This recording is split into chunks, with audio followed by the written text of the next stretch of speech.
Boa noite, pessoal. O nosso trabalho é sobre o Sistema Nacional de Transplante de Órgãos.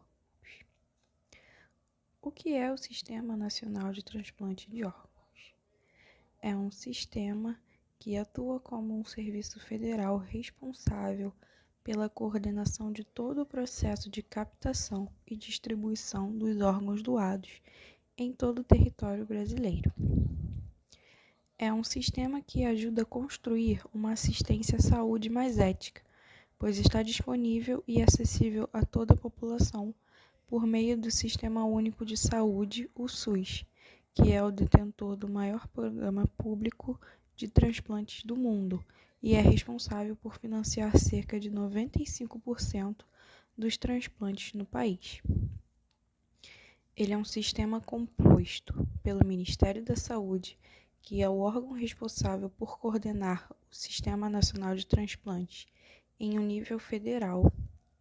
Ele é composto também por centrais de transplantes, que são unidades estaduais que coordenam as atividades de transplantes em cada estado brasileiro. Também pelas câmaras técnicas, que são grupos de especialistas que definem critérios e protocolos para a realização de transplantes de órgãos específicos, como fígado, coração, rim e outros. Composto também por hospitais transplantadores, que são os hospitais credenciados para realizar transplantes de órgãos e tecidos. Composto por organizações de procura de órgãos, OPOS, que são responsáveis por identificar potenciais doadores e coordenar o processo de doação de órgãos. Existe uma lista de espera, que é um sistema que classifica os pacientes que aguardam um órgão de acordo com critérios médicos, priorizando quem está mais necessitado. Composto também por uma equipe multidisciplinar, que são os profissionais de saúde, como médicos, enfermeiros, psicólogos e assistentes sociais, que participam do processo de doação e transplante. Por fim, existe uma legislação, que são as leis e regulamentos, que estabelecem os princípios éticos e legais do Sistema Nacional de Transplantes, incluindo a Lei 9.434, que trata da doação de órgãos no Brasil. A história dos transplantes no Brasil tem início por volta da década de 60, quando foi realizado em 1964 o primeiro transplante renal. O Brasil possui legislação sobre transplantes desde 1968, posteriormente revogada pela Lei 8.489, de 92, que dispunha sobre retirada e transplantes de tecidos, órgãos e partes de cadáver para finalidade terapêutica e científica. Porém, a legislação vigente ainda não era suficiente para atender aos anseios da sociedade. Havia algumas poucas regulamentações regionais, sem contudo existir um marco regulatório em âmbito nacional. Em 1997, a Lei 9.434, em conjunto com o Decreto 2.268 do mesmo ano, veio para suprir necessidades regulatórias e normatizadoras do setor de transplantes, criando o Sistema Nacional de Transplantes, vinculado ao Ministério da Saúde por meio da Secretaria da Atenção à Saúde. É constituído por organizações dos 3 entes federados, Ministério da Saúde, as Secretarias de Saúde dos Estados e Distrito Federal e as Secretarias de Saúde Municipais, além de serviços hospitalares autorizados e rede de serviços necessários à realização dos procedimentos. O financiamento da atividade recebe atenção especial do Ministério da Saúde sob a forma de incentivo à atividade transplantadora, incluindo novos procedimentos relacionados a transplantes na tabela SUS, a partir de 1998, criação do Fundo de Ações Estratégicas e de Compensação em 1999, incluindo assim o pagamento de todos os procedimentos de transplantes pelo Ministério da Saúde, além de medidas que visassem a reestruturação e reajuste da tabela de transplantes do SUS. A Constituição Brasileira de 1988 apresentou diretrizes sobre transplantes em âmbito nacional. A Lei 8.489/92, regulamentada pelo Decreto 879/93, ainda precisou de uma reformulação adicional. Em 1997, criou-se a Lei dos Transplantes, Lei 9.434/97, que dispõe sobre a remoção de órgãos, tecidos e partes do corpo humano para fins de transplantes e tratamento. O Decreto número 2268/97 regulamenta a Lei 9.437 de 1997 e cria o Sistema Nacional de Transplantes, com o objetivo de captar e distribuir órgãos e partes do corpo humano para fins terapêuticos. A legislação estabelece normas para a retirada de órgãos, tecidos e partes do corpo humano com finalidade de transplantes, tanto em vida como pós-mortem. Os procedimentos realizados pós-mortem devem indispensavelmente apresentar o diagnóstico de morte cefálica, realizado por 2 médicos que não sejam participantes das equipes de remoção e transplantes. A legislação também possibilita a doação em vida, desde que obedeça a critérios que preservem a vida do doador. Há também a previsão de penas e sanções administrativas àqueles que desrespeitarem a lei via comercialização de órgãos procedimentos realizados sem autorização. A punição estende-se às instituições envolvidas e aos profissionais envolvidos com os crimes. Em 2001, a doação presumida deixou de existir por meio da Lei 10.211/01, onde agora cabe à família decidir sobre o destino de órgãos, tecidos e parte do familiar falecido. Falando agora sobre a lista de espera, a Coordenação Geral do Sistema Nacional de Transplante, ela é responsável pela regulamentação, controle e monitoramento do processo de doação e transplantes realizado no país, visando melhorar a distribuição de órgãos, tecidos e células-tronco para fins terapêuticos. Os critérios que organizam a fila de transplante de órgãos são estabelecidos na Portaria de Consolidação número 4 de 28 de setembro de 2017, que aprovou o Regulamento Técnico do Sistema Nacional de Transplante, e é por meio dessa regulamentação que o Sistema Nacional de Transplante não permite nem privilégios e nem intervenções externas na fila de transplante. A lista para transplante ela é única e vale tanto para pacientes do SUS quanto para os da rede privada. Ela segue critérios técnicos, incluindo tipagem sanguínea, compatibilidade do peso e altura, compatibilidade genética e gravidade da condição de saúde específica de cada órgão, determinando a ordem de transplante. Quando os critérios técnicos são semelhantes, a ordem de cadastro, ou seja, a ordem da chegada do paciente à lista, ela é usada como um critério de desempate. Pacientes em estado crítico, eles recebem prioridades devido às suas condições clínicas. Além disso, algumas situações de extrema gravidade, com risco de morte e condições clínicas de um paciente aguardando o transplante, também são determinantes na organização da fila do transplante. Sendo assim, são eventos determinantes de prioridade na fila de doação a impossibilidade total de acesso para diálise e filtração do sangue renal, a insuficiência hepática aguda grave, necessidade de assistência circulatória e rejeição de órgãos recentes transplantados.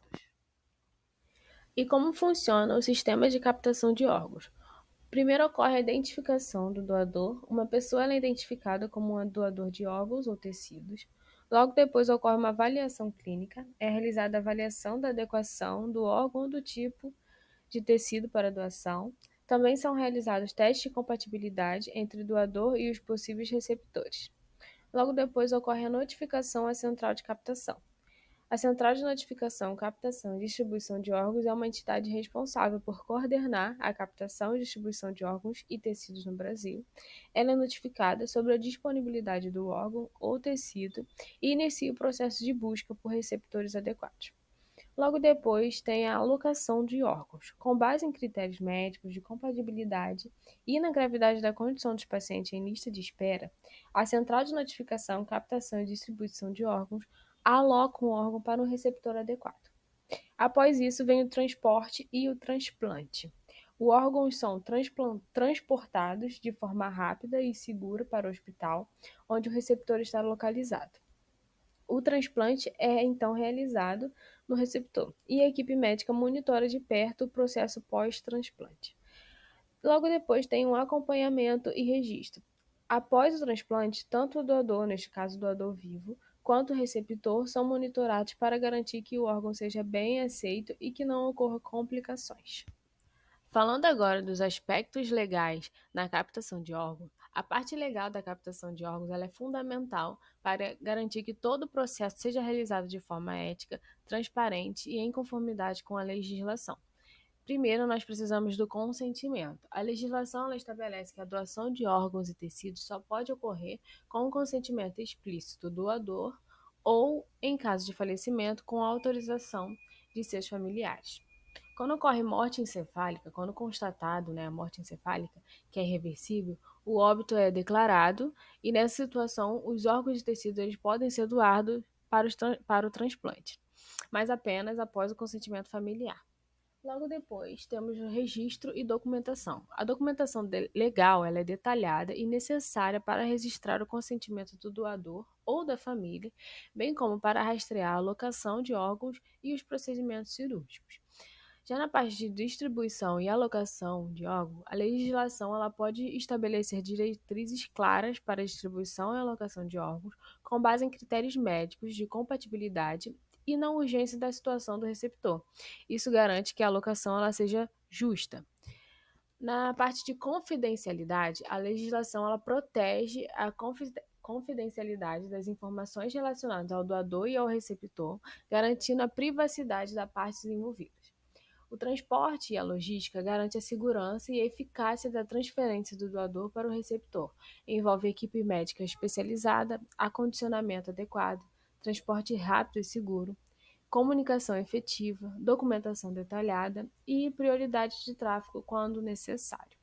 Boa tarde, eu sou o aluno Lucas Barbosa. Eu vou falar especificamente sobre a parte de transplante renal, iniciando na parte de prioridade na fila, né? Primeiramente, os pacientes que não têm mais a função renal ativa, pacientes geralmente vão estar nos processos de diálise e hemodiálise, e por fim, pacientes que têm alguma condição renal crônica que afeta e reduz muito a atividade renal, mas não necessariamente impedindo a sua função completamente. Agora, as especificações das possíveis complicações do processo de transplante, né? O órgão transplantado, geralmente ele tem uma duração em média de 15 a 25 anos.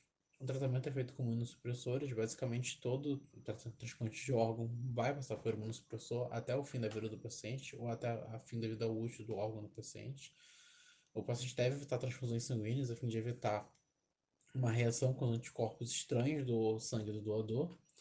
Agora, por ordem de ocorrência e frequência das complicações recorrentes no transplante renal, é a mais recorrente sendo infecções no trato urinário, de 35% a 85% de ocorrência, devido à natureza da função renal, aliada com tratamento imunossupressor, é recorrente que isso ocorra. A situação é remediada com antibióticos, imunossupressores, vitaminas e antiácidos e diuréticos também.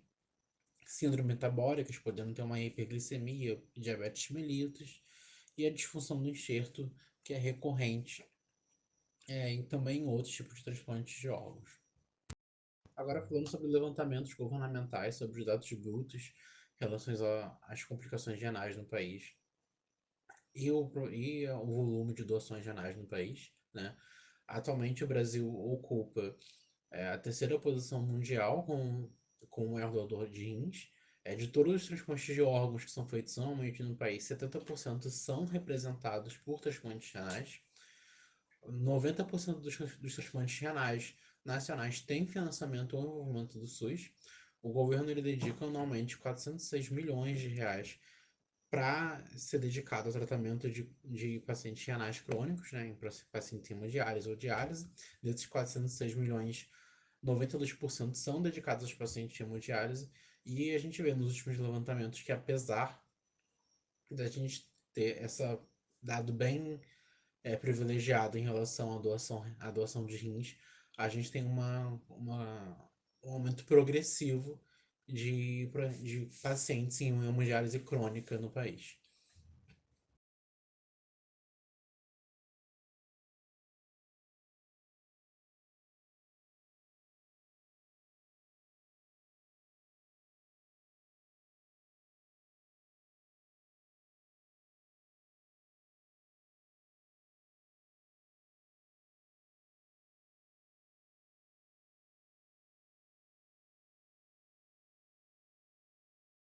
Agora, falando rapidamente sobre os imunossupressores são cruciais para a viabilidade do transplante de órgão, já que eles reduzem a chance de rejeição do paciente ao órgão recebido, mas no caso dos transplantes de rins, vale uma atenção maior devido à natureza da atividade renal, que é responsável pela excreção da maior parte dos fármacos ingeridos.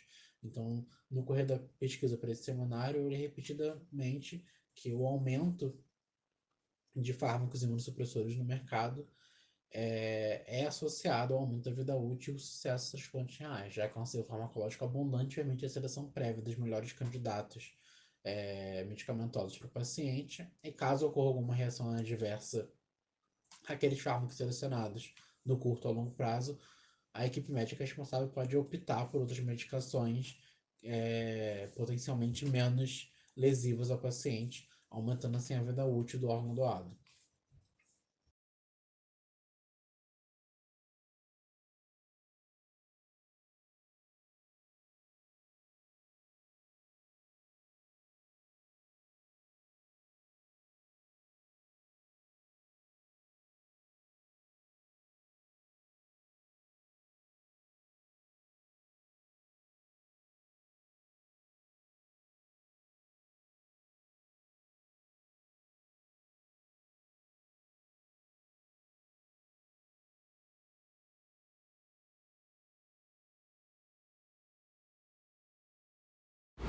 Oi, meu nome é Yasmin e hoje eu vou falar um pouquinho sobre as atualidades sobre o Sistema Nacional de Transplante. Bem, o Brasil ele é o maior transplantador de órgãos, sendo assim uma referência mundial em doação e transplante de órgãos, que são garantidos de forma completa, integral e gratuita pelo Sistema Único de Saúde. O Sistema Único de Saúde ele é responsável, em média, por 90% de todos os transplantes que ocorrem no país. Sendo assim, em média, somente 10% está relacionado à rede privada. Em janeiro a novembro de 2021, foram realizados mais ou menos 12 mil transplantes pelo SUS. Porém, em 2020 e 2021, os transplantes sofreram uma queda por causa da pandemia do Covid. Só que o Brasil ele conseguiu manter cerca de 60% dos procedimentos. Somente foi afetado 40%. Enquanto que outros países eles tiveram que parar completamente os transplantes, as suas atividades. Ao se recuperar disso, nós vemos que no primeiro trimestre desse ano, 2023, ocorreu um aumento de 16% nos transplantes cardíacos em relação ao anterior.